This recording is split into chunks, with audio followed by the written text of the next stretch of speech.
अस्सलाम वालेकुम dear student. आज का जो हमारे साथ लेक्चर है वो बायोस्टैटिस्टिक का है और ये सिक्स सेमेस्टर का यूनिट नंबर फर्स्ट है। सबसे पहले इस लेक्चर में हम पढ़ेंगे कि बायोस्टैटिस्टिक क्या है, इसके इम्पोर्टेंस क्या है और इसकी बायोस्टैटिस्टिक की हिस्ट्री क्या है। ये तीन ऑब्जेक्टिव हम इसी लेक्चर में कवर करेंगे और जो रिमेनिंग यूनिट है वो इंशाल्लाह हम नेक्स्ट यूनिट में कवर करेंगे। तो शुरू करते हैं सबसे पहले कि बायोस्टैटिस्टिक क्या है। बेसिकली आप देख ले तो बायोस्टैटिस्टिक दो वर्ड से बना हुआ है, एक है बायो और दूसरा है स्टैटिस्टिक। हम दोनों वर्ड को अलग अलग से डिफाइन करेंगे तो हमें समझ आ जाएगा। बायो का वर्ड जो है ना, हमें पता है कि बायो का मीनिंग है लाइफ, एंड स्टैटिस्टिक का जो है ना, ये एक पूरा सब्जेक्ट है, एक पूरा जो है ना साइंस है। ठीक है। स्टैटिस्टिक किसको कहते हैं? The science of conducting studies to collect. सबसे पहले इसमें हम क्या करते हैं? कलेक्ट करते हैं। सेकंड, ऑर्गेनाइज करते हैं। थर्ड, समराइज करते हैं। फिर एनालाइज करते हैं and draw conclusion from data, और डेटा की कंक्लूजन करते हैं। स्टेटिस्टिक क्या है? वो साइंस है जिसमें हम डेटा को कलेक्ट करते हैं, ऑर्गेनाइज करते हैं, समराइज करते हैं, एनालाइज करते हैं और फिर उसी डेटा से हम कंक्लूजन निकालते हैं, तो इसको हम स्टेटिस्टिक कहते हैं। तो ये तो हमारे साथ बायो और स्टैटिस्टिक का इंडिविजुअल मीनिंग हो गई। लेकिन statistic, if the data is related to biological और medical science, is called biostatistic. ये जो ऊपर हम मैंने पढ़ा कि जो कलेक्ट करते हैं डेटा को, ऑर्गेनाइज, समराइज, एनालाइज और कंक्लूजन निकालते हैं, अगर ये हम बायोलॉजिकल या मेडिकल फील्ड में करते हैं तो इसको हम क्या कहते हैं? इसको हम बायोस्टैटिस्टिक कहते हैं। ठीक है। इसको रिपीट करते हैं कि वो साइंस जिसमें हम बायोलॉजिकल एनवायरनमेंट या मेडिकल साइंस में डेटा को कलेक्ट करते हैं, ऑर्गेनाइज करते हैं, समराइज करते हैं, एनालाइज करते हैं और फिर इनसे कंक्लूजन निकालते हैं, तो उसको हम बायोस्टैटिस्टिक कहते हैं। ठीक हो गया। मिसाल के तौर पर हम एबीजीज करते हैं, एबीजी आर्टेरियल ब्लड गैसेस। ठीक हो गया। मिसाल के तौर पर हम एक वार्ड है, पल्मोनरी वार्ड है, जिसमें हम 7 डेज का जो है ना, पेशेंट 7 डेज में पर डे 3 टाइम जो है ना पेशेंट का एबीजीज हम करते हैं, तो ये हमारे साथ किस में आता है? बायोस्टैटिस्टिक में आता है। क्यों? क्योंकि हमने जो है ना डेटा कलेक्ट कर दिया है 7 पेशेंट की 7 डे का और पर डे 3 टाइम का। फिर हम इसको एनालाइज करते हैं, समराइज करते हैं और फिर इनसे कंक्लूजन निकालते हैं कि हाँ, किस डेट पर किस पेशेंट का एबीजीज का जो वैल्यू है दूसरे से डिफरेंट है। तो ये हमारे साथ बायोस्टैटिस्टिक का एग्जाम्पल हो गया। दूसरा मिसाल के तौर पर हम मिसाल के तौर पर एक डीएचक्यू हॉस्पिटल है, उसमें हर ईयर में फ्लू वायरस कितना है, डायरिया का कितना है। तो ये हमारे साथ किस में आता है? बायोस्टैटिस्टिक में आते हैं, क्योंकि हम डेटा जो है ना निकालते हैं और ये बायोलॉजिकल या मेडिकल साइंस से रिलेटेड है। तो ये हमारे साथ क्या हो गया? ये हमारे साथ बायोस्टैटिस्टिक हो गया। थर्ड एग्जांपल है कोविड 19 का। आप देख ले कि जितना भी स्टैटिस्टिक है ये भी बायोस्टैटिस्टिक में आता है, क्योंकि ये जो जितना भी डेटा हम निकालते हैं, फिर इसको एनालाइज करते हैं, इनसे कंक्लूजन निकालते हैं, तो ये सारा हमारे साथ किस में आता है? बायोस्टैटिस्टिक में आता है। ठीक हो गया। जैसा कि कोविड 19 में जब हमारे साथ हम डेटा को एनालाइज करते हैं, समराइज करते हैं, ठीक ठीक है, तो जब केसेस इंक्रीज हो जाते हैं तो हम उसी जगह पर लॉकडाउन लगा लेते हैं। मिसाल के तौर पर किसी जगह पर मीजल का आउटब्रेक हो गया, ठीक है, तो हम उस जगह को जो है ना वो थ्रू वैक्सीन वगैरह या इन और प्रिवेंटिव मेजर से जो है ना हम जो है ना उसका प्रोटेक्शन करते हैं। तो ये सारे हमारे साथ क्या है? ये हमारे साथ बायोस्टैटिस्टिक है। अच्छा, नेक्स्ट हमारे साथ आता है कि बायोस्टैटिस्टिक का हमारे साथ इम्पोर्टेंस क्या है, क्यों हम बायोस्टैटिस्टिक पढ़ते हैं। सबसे पहले है टू टेक इफेक्टिव डिसीजन। हम इफेक्टिव डिसीजन ले सकते हैं किस तरह? मिसाल के तौर पर ये एग्जांपल हम दोबारा रिपीट करते हैं कि अ, हमने कोविड का जो केसेस थे उसको हमने डेटा कलेक्ट कर दिया, फिर उसको एनालाइज किया, सब कुछ कर दिया, बायोस्टैटिस्टिक का जितना भी प्रोसेस है उसको हमने कर दिया।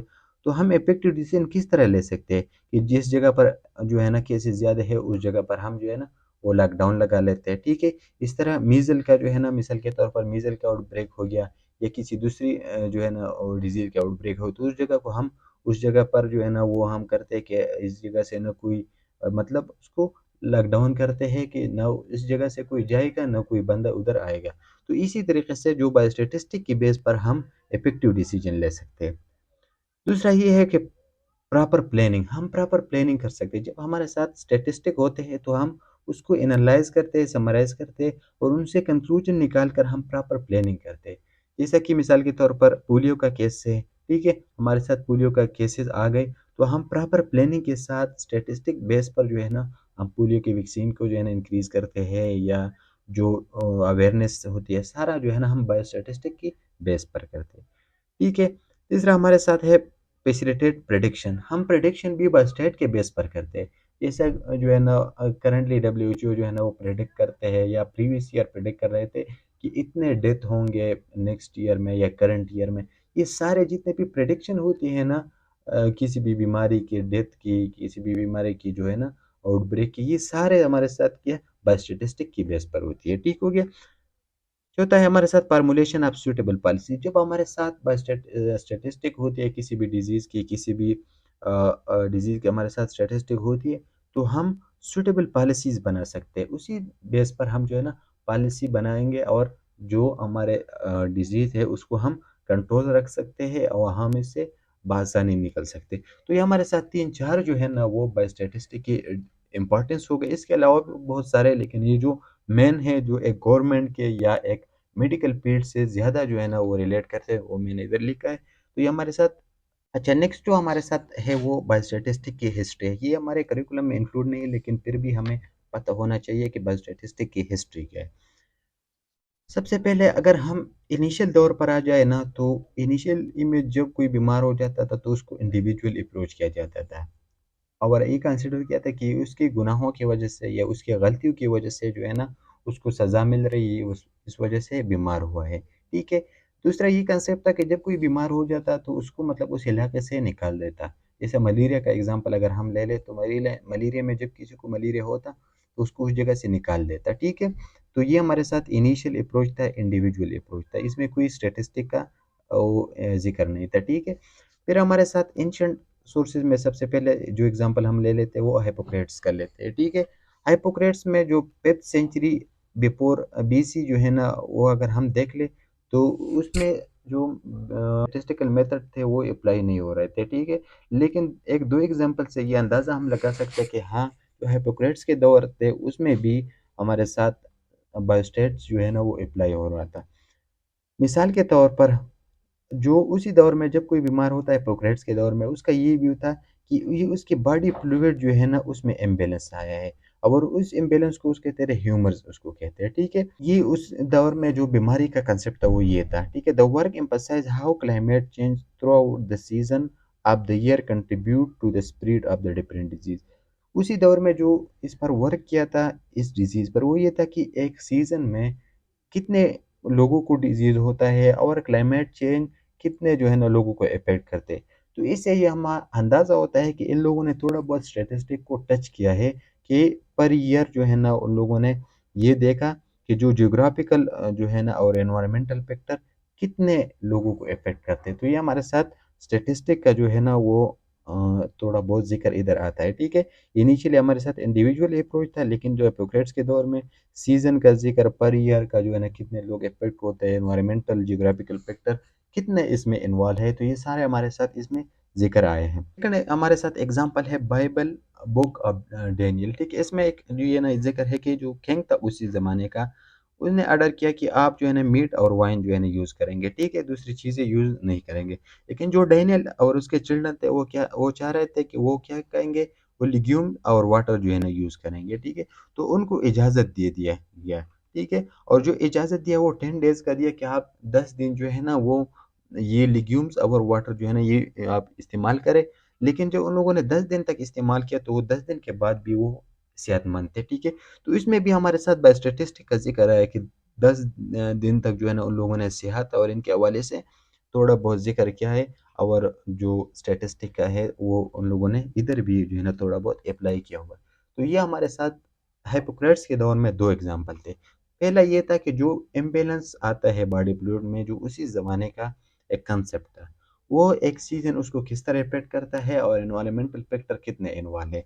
दूसरा हम सेंचुरी आता है। 18th सेंचुरी में जो है ना स्मॉल पॉक्स का आउटब्रेक जो हुआ था, उसी का ज़िक्र जो है ना वो बस स्टैटिस्टिक इधर अप्लाई हुआ था प्रॉपर, ठीक है। उसमें ज़िक्र क्या आया था कि 1:10 1:10 जो है ना ये बायोस्टैटिस्टिक है कि जब 10 लोग डिजीज हो जाए, ठीक है, तो उसमें एक की डेथ होती है। तो ये हमारे साथ इधर प्रॉपर जो है ना वो बाय स्टैटिस्टिक का इस्तेमाल हुआ है।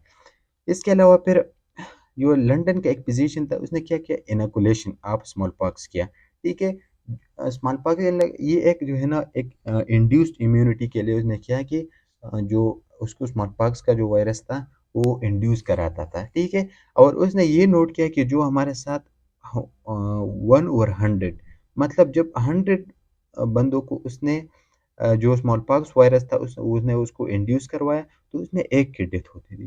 तो ये हमारे साथ एक प्रॉपर जो है ना बायोस्टैटिस्टिक जो है ना उसकी इस्तेमाल हुई है कि जब उसको खुद ब खुद स्मॉल पॉक्स होता था तो उसमें 1:10 था, और जब उसने इंड्यूस करवाया तो वो 1:100 था। इस प्रॉपर जो है ना हमारे साथ एक बायोस्टैटिस्टिक की इस्तेमाल हुई, ठीक है। लेटर जो है ना स्कर्वी जो है ना एक डिजीज है, ठीक है, जो हमारे जिसमें गम्स ब्लीडिंग कॉमन होती है। 6 ग्रुप्स बन गए, ठीक है, और हर ग्रुप में दो दो बंदे थे, ठीक है, जिसको स्कर्वी जो डिजीज थी वो हुई थी।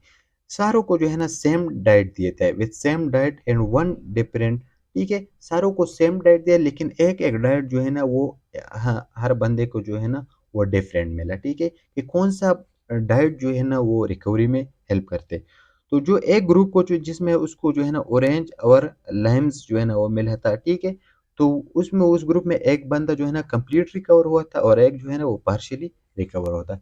तो इसमें हमें इधर अंदाजा होता है कि इसमें लोगों ने डेटा को जो है ना वो एनालाइज किया, समराइज किया, ठीक है। तो इधर भी बाय स्टैटिस्टिक की इस्तेमाल हुई है। तो ये हमारे साथ 18th सेंचुरी में दो एग्जांपल हो गए, एक स्मॉल पॉक्स की जो 1:10 का जिक्र आया था, ठीक है, जो नॉर्मल था।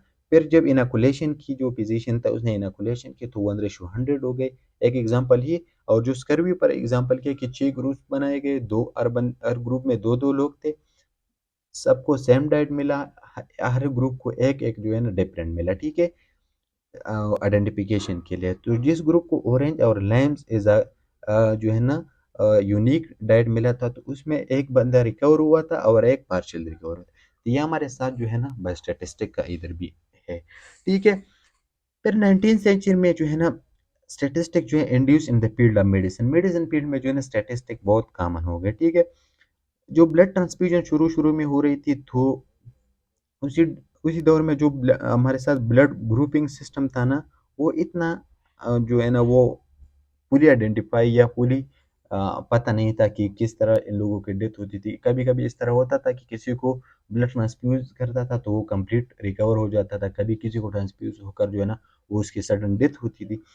तो लोग एक कॉमन टर्म यूज करते थे कि जो है ना जो डेथ है वो मोर है, ठीक है, लेकिन मोर से ये अंदाजा नहीं लग जाता था कि कितने डेथ्स होती थी, ठीक है। तो जो मोर का लफ्ज था ना वो मतलब फुली अंडरस्टैंडेबल नहीं था, या प्यू या लेस या ये जो वर्ड थे ना ये फुली अंडरस्टैंडेबल नहीं थी। तो इस वजह से जो इसी दौर में जो स्टेटिस्टिक का एग्जांपल हम लेते इसी बेस पर ले लेते कि इसकी बजाय अगर हम ये कहते कि 7 out of 10 died from blood transfusion and 5 out of 10 not transfuse, का हम ये कहते हैं कि 10 लोगों में जब हम ब्लड ट्रांसफ्यूज करते तो उसमें 7 की डेथ होती है, ठीक है।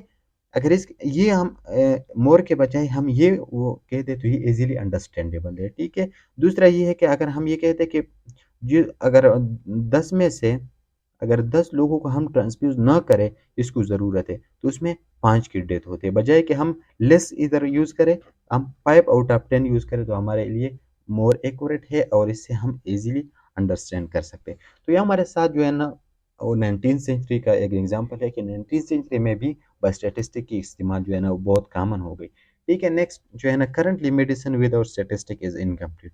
जो हमारे साथ करंट सिचुएशन है ना वो बस statistic as the integral part of medicine या इंटीग्रल पार्ट ऑफ जो है ना साइंस या अच्छा। जो नेक्स्ट हमारे साथ जो टॉपिक है वो है type of statistic. Basically statistic के दो टाइप्स है, एक है डिस्क्रिप्टिव स्टैटिस्टिक, दूसरा है इन्फेरेंशियल स्टैटिस्टिक। ये बहुत कंफ्यूजिंग टर्म है, इसको अच्छे तरीके से सुन ले ताकि जो कंफ्यूजन है वो क्लियर हो जाए, ठीक है। डिस्क्रिप्टिव स्टैटिस्टिक में हम क्या करते हैं, organize and summarizing data using number और ग्राफ्स। इसमें हम नंबर यूज करते हैं और ग्राफ यूज करते हैं, ठीक हो गया। जो हमारे साथ डिस्क्रिप्टिव स्टेटस है उसमें हम नंबर यूज करते हैं और ग्राफ यूज करते हैं, ठीक है। होल पॉपुलेशन इसमें हम जो जो हमारे साथ जिससे हम डेटा कलेक्ट करते ऑर्गेनाइज करते हैं वो हम होल पॉपुलेशन, मतलब जितना पॉपुलेशन है हम पूरा की पूरा इसमें इन्वॉल्व करते हैं। ठीक है, मिसाल के तौर पर इसका हम अगर क्लास का एग्जांपल ले लें, ठीक है, कि क्लास में हमारे साथ 50 स्टूडेंट है, ठीक है, और हम 50 स्टूडेंट का क्या करते हैं, मिसाल के तौर पर कोविड का हम डेटा कलेक्ट करते हैं, तो हम 50 का 50 कलेक्ट करेंगे जब हम डिस्क्रिप्टिव स्टेटिस्टिक निकालते हैं। मिसाल के तौर हम कह देंगे कि इसमें जो है ना 30 स्टूडेंट को जो है ना वो कोविड-19 पॉजिटिव आया है और जो 20 स्टूडेंट है उसको नेगेटिव आया है। तो ये हमारे साथ जब हम इसी तरह का पूरा के पूरा पॉपुलेशन इन्वॉल्व करते हैं तो ये डिस्क्रिप्टिव स्टेटिस्टिक में आ जाएगा, ठीक है, और उसको हम बाय नंबर जिस तरह मैंने इधर शो किया या ग्राफ्स, ठीक है, या ग्राफ्स के थ्रू हम शो करेंगे, ठीक है। तो ये हमारे साथ कौन से स्टैटिस्टिक में आता है, डिस्क्रिप्टिव स्टैटिस्टिक में, ठीक है। मिसाल के तौर पर maths test result of class out of 20 marks, ठीक है, हम किसी भी जो है ना वो टेस्ट जो है ना वो हमने ले लिया और हम आउट ऑफ 20 मार्क्स में जो है ना कितने स्टूडेंट ने कितने मार्क्स हासिल किया टोटल हम एक ग्राफ के थ्रू हम शो करेंगे, तो ये हमारे साथ डिस्क्रिप्टिव स्टेटिस्टिक में आ जाएगा। या हम जो है ना फिफ्थ सेमेस्टर का जो हमारा जीपीए है वो हम पूरे के पूरे स्टूडेंट्स का जो है ना वो हम ग्राफ के थ्रू या बाय नंबर हम शो करेंगे कि इसमें जो है ना ये अगर हम ले लें, ठीक है, कि 10 स्टूडेंट का जो है ना वो आए हैं 2.5 जीपीए आए हैं, ठीक है, और इसी तरह जो 20 स्टूडेंट है उसका 3 जीपीए आया है, ठीक है, और बाकी जो 20 स्टूडेंट है उसका 3.5 आए हैं, ठीक है। तो ये हमारे साथ जब हम इसी तरह नंबर में शो करेंगे या इसको ग्राफ में शो करेंगे, ग्राफ्स हम आगे पढ़ेंगे, इसलिए मैंने इधर ज़्यादा मेंशन नहीं किया, इसलिए मैं नंबर में मेंशन कर रहा हूँ ताकि समझ आ जाए। तो जब हम इस तरह पूरा पॉपुलेशन इन्वॉल्व करेंगे और जो रिजल्ट हमारे साथ है, जो डेटा है, वो हम इसी तरह नंबर में शो करेंगे या ग्राफ्स में शो करेंगे, तो ये हमारे साथ क्या आता है, ये हमारे साथ डिस्क्रिप्टिव स्टैटिस्टिक में आता है। और ये याद रखना कि ये स्मॉल डेटा के लिए हम यूज़ करते हैं। मिसाल के तौर पर 50 स्टूडेंट हैं, हम ईज़िली उसका डेटा निकाल सकते हैं। इस तरह जब ये डेटा ज़्यादा हो जाए, मिसाल के तौर पर आपको कह दिया जाए कि 10,000 स्टूडेंट है, आप उसका जीपीए का वो कर लें, तो ये हमारे लिए मुश्किल फिर हो जाता है, हम सारा डेटा फिर नहीं ले सकते, वो आगे हम पढ़ेंगे, ठीक है। तो ये स्मॉल डेटा के लिए है। अभी एक एक पॉइंट याद रखना है, मिसाल के तौर पर ये हमारे साथ मैंने एक पाई चार्ट बनाया है, ठीक है, इसमें अगर हम देख ले तो ये हमारे साथ 25% बनता है, ठीक है, ये 40% और ये हमारे साथ 35%। तो ये मैंने शो किया कि जो पूर जीपीए लिया है, ठीक है, वो 25% स्टूडेंट ने लिए है, ठीक है, जो 2.5 जीपीए है वो 40% स्टूडेंट ने लिए, जो 3 जीपीए है वो 35% स्टूडेंट ने। तो इसी तरह जब हम स्मॉल डेटा को स्मॉल डेटा को ग्राफ्स, ठीक है, ग्राफ्स या बाय नंबर्स के फॉर्म में शो करते, तो ये हमारे साथ कौन से स्टैटिस्टिक में आते हैं, ये हमारे साथ आते हैं डिस्क्रिप्टिव स्टैटिस्टिक। अभी जो हमारे साथ इन्फेरेंशियल स्टैटिस्टिक है वो टोटली इसके अपोजिट है, ठीक है। Inferential statistic in which a random sample is drawn from the large population to make deduction about the whole population from which the sample is taken, ठीक है, ये इसके बेसिक डिफिनीशन है। इसका मतलब क्या है कि मिसाल के तौर पर हमारे साथ बहुत बड़ा पॉपुलेशन है, ठीक है, मिसाल के तौर पर हम पूरे जो है ना इस्लामाबाद की अगर हम बात कर ले, ठीक है, इस्लामाबाद, और हम इस्लामाबाद का मिसाल के तौर पर हमारे साथ 10,000 पॉपुलेशन है, ठीक है, और हमें कहा जाए कि इस्लामाबाद में जो फॉलन एलर्जी है, ठीक है, उसके कितने केसेस हैं, ठीक है, तो आम तो 10,000 लोगों के पास तो नहीं जा सकते कि 10,000 लोगों का हम डेटा ले, उसका हम पूरा जो है ना वो स्टेटिस्टिक निकाले, फिर उसको एनालाइज करें, फिर उसको शो करें। हम क्या करेंगे, लार्ज पॉपुलेशन से हम सैंपल लेंगे, मिसाल के तौर पर लार्ज पॉपुलेशन से हमने लिया 100 लोगों को, ठीक है, 100 पीपल का हमने लिया, ठीक है, और 100 लोगों से हमने डेटा कलेक्ट किया। 100 लोगों में क्या हुआ कि इसमें 40 लोगों को एलर्जी हुआ है, ठीक है, और जो 60 लोगों को जो है ना वो एलर्जी नहीं हुआ। तो हम ये पूरा ये वाला जो स्टेटिस्टिक है जो 100 लोगों से हमने निकाला है, ये हम इस 10,000 पॉपुलेशन पर क्या करेंगे, अप्लाई करेंगे। तो इस वाले स्टेटिस्टिक को क्या कहते हैं, इसको इन्फेरेंशियल स्टेटिस्टिक कहते हैं, ठीक है। एक बार फिर रिपीट करता हूँ कि जब हमारे साथ पॉपुलेशन बहुत ज़्यादा हो और हम पूरा पॉपुलेशन कवर नहीं कर सकते तो हम उनसे एक सैंपल लेंगे। सैंपल जो है ना, इसका डेफिनेशन मैं आगे पढ़ाऊंगा। सैंपल एक पॉपुलेशन से जो है ना इतना डेटा लेना जिसको हम एनालाइज करके पूरे पॉपुलेशन पर अप्लाई कर सकते हैं। ठीक है, तो मिसाल के तौर पर मैंने 10,000 में से 100 लोगों को जो है ना सेलेक्ट कर दिया, ये एक मैंने क्या लिया, सैंपल ले लिया। ठीक है, और 100 लोगों को जब मैंने लिया तो 40 लोगों को क्या हुआ था, एलर्जी हुआ था, 60 लोगों को एलर्जी नहीं हुआ था। तो मैंने इसको पूरे 10,000 पर अप्लाई किया कि मिसाल के 10,000 में क्या होगा कि 10,000 में 4,000 लोगों को जो है ना वो एलर्जी हुआ है। ठीक है, और जो 6,000 जो है ना लोग हैं उसको एलर्जी नहीं हुआ। तो इस स्टेटिस्टिक को हम क्या कहते हैं, इसको हम इन्फेरेंशियल स्टेटिस्टिक कहते हैं। When whole data collection is not possible, जब हमारे साथ होल डेटा कलेक्शन जो है ना वो पॉसिबल नहीं है। ठीक है, जैसे कि कोविड वैक्सीन का एग्जांपल किस तरह हम जो है ना कर सकते हैं कि मिसाल के तौर पर कोविड वैक्सीन जो है ना, किसी भी कंपनी ने कोविड का वैक्सीन जो है ना वो बनाया। ठीक है, कोविड 19 का वैक्सीन क्या बनाया, वैक्सीन बनाया। ठीक है, ये वैक्सीन बनाया। तो ये वैक्सीन तो अगर वो कहते हैं कि इसका एफिशिएंसी जो है ना 95% है। ठीक है, तो ये 95% का ये मतलब नहीं है कि इसने पूरे पॉपुलेशन पर जो है ना अप्लाई करके इसने ये स्टैटिस्टिक निकाला है। ठीक है, इसका मतलब ये है कि इसने कोई एक सैंपल पर इसको टेस्ट किया है। मिसाल मिसाल के तौर पर वह सैंपल जो है ना 100 लोगों का भी हो सकता है। ठीक है, वो 10,000 लोगों का भी हो सकता है जो पॉसिबल हो। ठीक है, तो जब इसने इसी सैंपल पर इसको अप्लाई किया है तो इसने बताया है कि ये हमारे साथ जो है ना वो इसकी एफिशिएंसी है। ठीक है, इसमें जो है ना थोड़ा बहुत गलती की गुंजाइश रह जाती है क्योंकि हमने एक सैंपल लिया है। ये सैंपल जो है ना कभी कभी थोड़ा बहुत इसमें फर्क आ जाता है। हो सकता है कि इस कोविड वैक्सीन की एफिशिएंसी जो है ना 95 के बजाय 94 हो सकता है। ठीक है, या 95 के बजाय ये 96 भी हो सकते हैं। ठीक है, तो ये हमारे साथ जो है ना इन्फेरेंशियल स्टैटिस्टिक हो गया। ठीक है, इसमें हम प्रोबेबिलिटी स्कोर पर जो है ना वो रखते हैं कि कितना, उसको प्रोबेबिलिटी स्कोर भी कहते हैं। ठीक है, तो ये हमारे साथ डिस्क्रिप्टिव स्टैटिस्टिक हो गया और ये हमारे साथ इन्फेरेंशियल स्टैटिस्टिक हो गया। Descriptive statistic use for small data, inferential statistic is use for large amount of data. ठीक है, तो ये हमारे साथ आज का